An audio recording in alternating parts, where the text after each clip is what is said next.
Perkenalkan, nama saya Syifa Anissa dengan NPM 215060087. Di sini saya sebagai pemateri ke-1.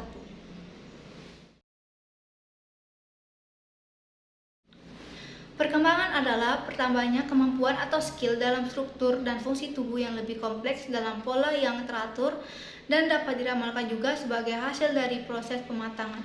Nah, perkembangan fisik atau juga yang disebut dengan pertumbuhan biologis ini merupakan salah satu aspek penting dari perkembangan individu yang dimana bisa meliputi perubahan-perubahan yang dalam tubuhnya sendiri seperti pertumbuhan otak, hormon, dan lain-lain, dan perubahan-perubahan dalam cara individu yang dengan menggunakan tubuhnya seperti perkembangan keterampilan atau motorik dan perkembangan seksual, disertai dengan perubahan kemampuan fisik seperti penurunan jantung, penglihatan, dan sebagainya. Perkembangan psikomotorik merupakan perkembangan mengontrol gerakan-gerakan tubuh yang merupakan aktivitas yang terkoordinasi antara saraf otot dan sentra. Nah, keterampilan motorik ini dibagi menjadi dua jenis, yaitu keterampilan motorik halus, itu seperti keterampilan kecakatan jari. Nah, seperti menulis, menggambar, menangkap bola, dan sebagainya. Yang kedua, keterampilan motorik kasar yang meliputi kegiatan-kegiatan otot seperti berjalan kaki, berlari, naik turun tangga, atau melompat, dan sebagainya. Berikut karakteristik perkembangan fisik peserta didik berdasarkan rentang usia. Yang pertama, karakteristik perkembangan fisik pada masa kanak-kanak atau usia 0-5 tahun. Nah, perkembangan kemampuan fisik pada anak kecil ini ditandai dengan mulainya mampu melakukan gerakan bermacam-macam semakin tinggi, yaitu gerakan berjalan, berlari, melompat, dan meloncat, atau melempar, berjingkrak, dan lain-lain, yang berhubungan dengan kekuatan lebih besar sebagai akibat pertumbuhan jaringan otot lebih besar. Nah, selain itu, perkembangan juga ditandai dengan pertumbuhan panjangnya kaki dan tangan secara proporsional. Perkembangan fisik pada masa anak juga ditandai dengan koordinasi gerakan dan kesinambungan berkembang dengan baik. Karakteristik perkembangan fisik pada masa anak-anak usia 5-11 tahun. Perkembangan waktu reaksi lebih lambat dibanding masa kanak-kanak. Koordinasi mata berkembang dengan baik, tapi masih belum mengembangkan otot-otot kecil. Nah, kesehatan umum juga relatif tidak stabil dan mudahnya sakit.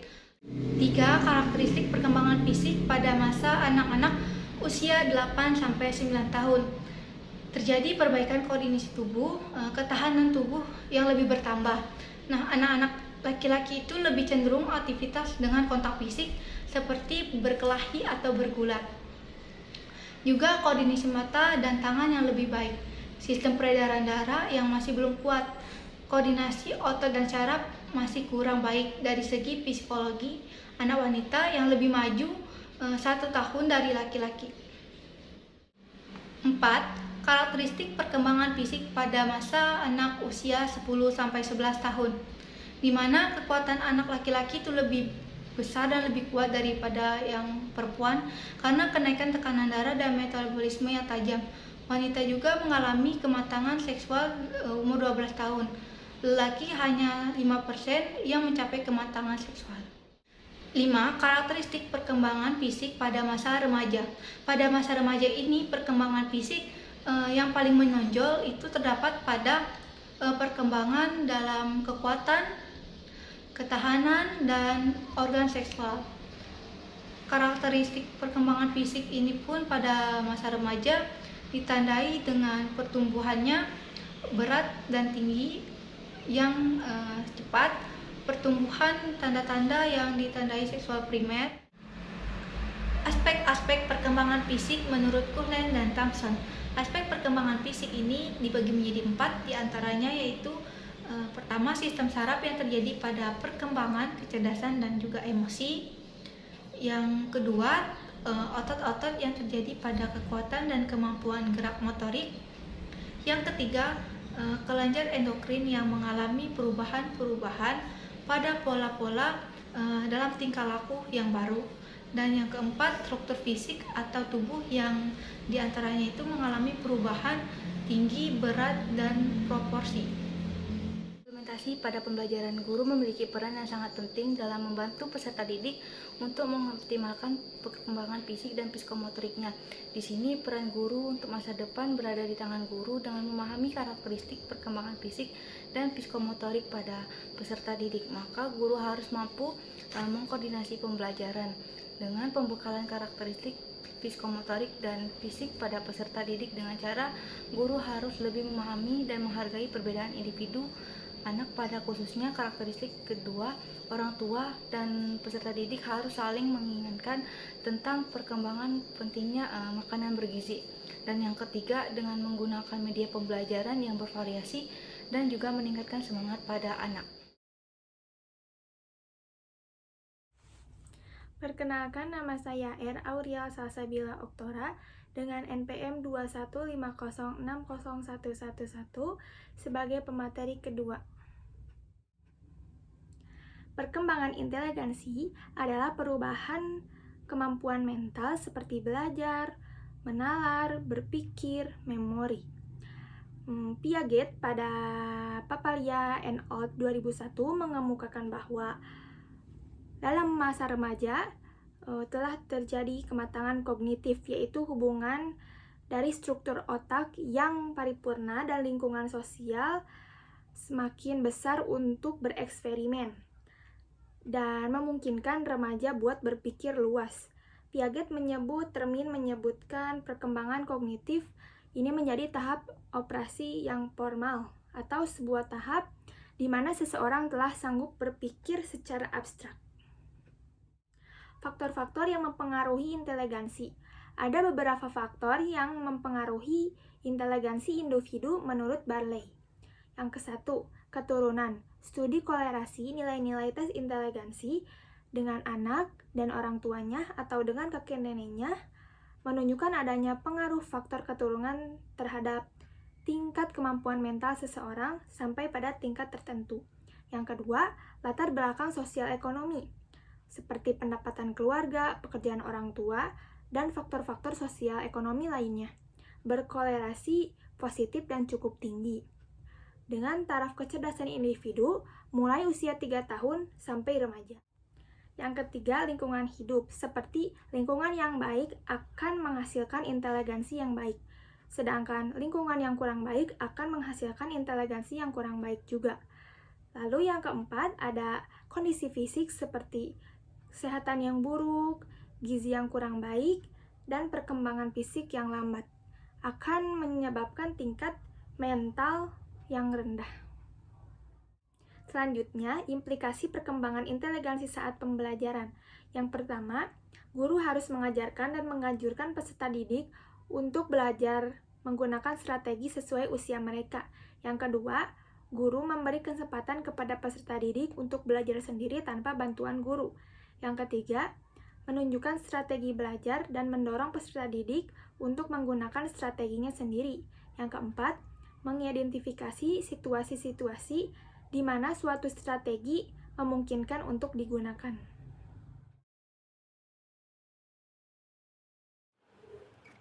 Perkenalkan, nama saya Nurul Hanifah dengan NPM 215060089 sebagai pemateri terakhir.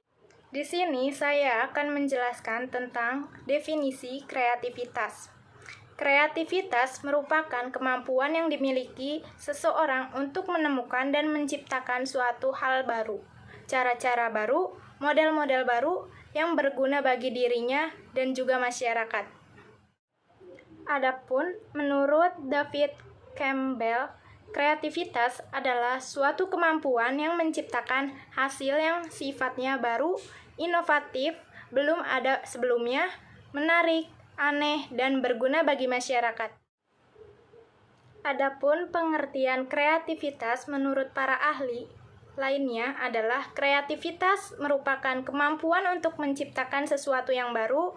Sesuatu yang baru di sini bukan berarti harus sama sekali baru, tetapi dapat juga sebagai kombinasi dari unsur-unsur yang telah ada sebelumnya.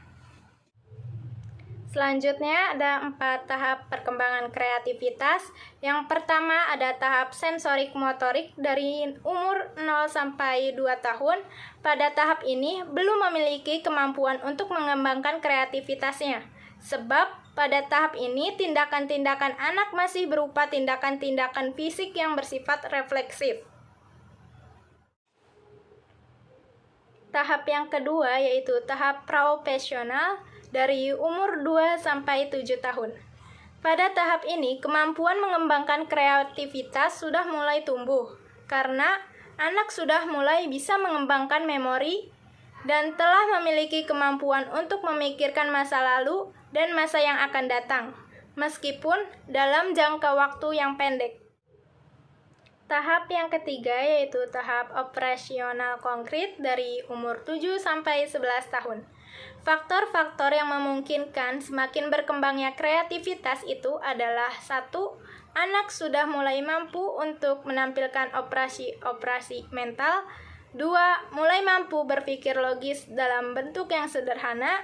3. Mulai berkembangnya kemampuan untuk memelihara identitas diri. 4. Konsep tentang ruang sudah semakin meluas. 5. Sudah amat menyadari akan adanya masa lalu, masa kini, dan masa yang akan datang. Dan juga yang keenam ada sudah mampu mengimajinasikan sesuatu meskipun biasanya masih memerlukan bantuan objek-objek konkret. Tahap yang keempat yaitu tahap operasional formal dari umur 11 tahun ke atas. Ada beberapa faktor yang mendukung berkembangnya potensi kreativitas ini, yakni 1. Remaja sudah mampu melakukan kombinasi tindakan secara profesional berdasarkan pemikiran yang logis. 2. Remaja sudah mampu melakukan kombinasi objek-objek secara profesional berdasarkan pemikiran yang logis. 3. Remaja sudah memiliki pemahaman tentang ruang yang relatif.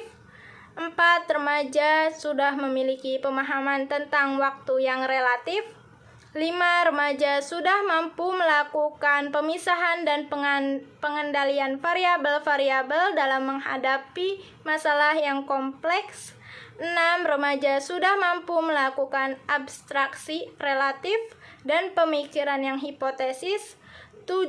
Remaja sudah memiliki diri ideal. 8. Remaja sudah menguasai bahasa yang abstrak. Selanjutnya ada implikasi kreativitas dalam pembelajaran. Strategi kreativitas dalam kehidupan anak sangat diperlukan dalam upaya memelihara dan mendukung pengembangan kreativitas anak. Dalam proses kegiatan belajar mengajar, terdapat beberapa faktor yang dapat meningkatkan kreativitas anak. Yang pertama, memberikan tugas apa yang dikehendaki anak-anak. Dengan demikian, keterlibatan anak dalam proses pembelajaran sangat tinggi, dan kondisi seperti ini akan membuat anak senang dan semangat dalam belajar. Yang kedua, kegiatan pembelajaran hendaknya dilandasi oleh rasa ingin tahu siswa. Hal ini dapat mengembangkan segala pengalaman belajar yang disadari pada minat dan kepedulian anak, sehingga anak lebih antusias dalam belajar dan hasilnya pun juga akan lebih memuaskan. Yang ketiga, selama proses pembelajaran anak dapat dihadapkan dengan permasalahan dalam kehidupan sehari-hari. Yang ketiga, selama proses pembelajaran anak dapat dihadapkan dengan permasalahan dalam kehidupan sehari-hari. Hal ini dapat menambahkan pengetahuan siswa bagaimana cara menyelesaikan permasalahan yang ada dalam kehidupan sehari-hari. Hasil pemecahan permasalahan dapat disosialisasikan kepada orang lain, terutama hal-hal yang berkaitan dengan kreativitas.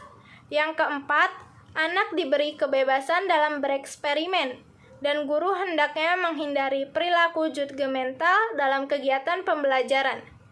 Dengan mendapatkan kesempatan bebas bereksperimen, kreativitas anak dapat dibangun dan ditingkatkan, sehingga mereka dapat menemukan permasalahan dan pemecahan masalah itu sendiri. Dalam mengevaluasi hasil belajar, guru hendaknya mengembangkan standar yang didasarkan pada tugas, tujuan, dan kemampuan anak. Sekian materi dari saya, kurang lebihnya mohon dimaafkan.